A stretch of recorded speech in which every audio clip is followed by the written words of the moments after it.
This is Sangsi Biak from Sensor Studio. Here's a quick update on Iran's protests. Protesters are marking the homes of top officials and Revolutionary Guard members. Some high-ranking Revolutionary Guard officials have been attacked and killed at home.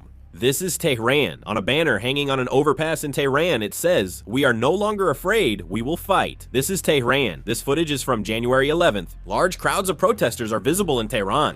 Iran is currently jamming Starlink, making information hard to obtain, but reports indicate protesters in Iran are still demonstrating. They are continuing their protests, chanting slogans like "Down with the monarchy," "Restoration," and "Down with the Theocracy." Similarly, this is in Tehran. They gathered in an area called Funak and continued their demonstrations, shouting slogans such as "The Pahlavi dynasty must return" and "Down with the Theocracy." Even the families of victims who had not participated in the protest before are now joining the demonstrations in Tehran. A violent crackdown is happening, and families of those killed by security forces continue protesting, chanting for monarchy restoration in Tehran's Vale City area. Here, local residents are seen shouting "Death to Khamenei." This is a video uploaded on January 10th, which was shared via Starlink. The footage was filmed at the Tehran Karizak Forensic Center.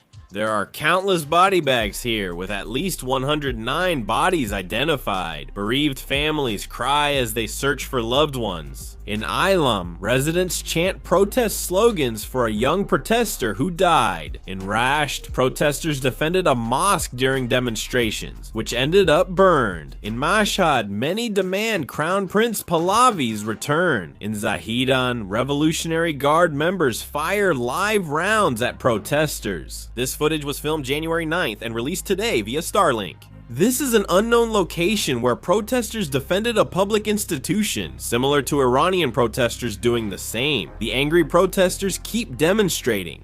Iran urgently warned the United Nations Security Council that no country should incite violence or unrest under the guise of human rights or public support, accusing Israel and the United States of violating international law. Iran's state television claimed about 100,000 would join the pro-government rally, but this isn't confirmed. Testimonies from those communicating with the Iranian government report that authorities are searching homes with satellite television and seizing antennas. President Trump said Iran has crossed a red line and would consider unimaginable targets. He also mentioned discussing sending Starlink to Iran. President Trump will be briefed Tuesday on Iran attack options, with the military preparing for orders. United States B-52 bombers and KC-135 refueling planes were recently confirmed flying near Iranian airspace. President Donald Trump said Sunday that Iran contacted the United States Saturday to propose nuclear talks. He said, "We might meet with them," but noted this would likely happen after the United States attacks Iran. Crown Prince Pahlavi called for an uprising across Iran, stating freedom is near and they are never alone. President Trump is reportedly also in contact with Iranian opposition leaders.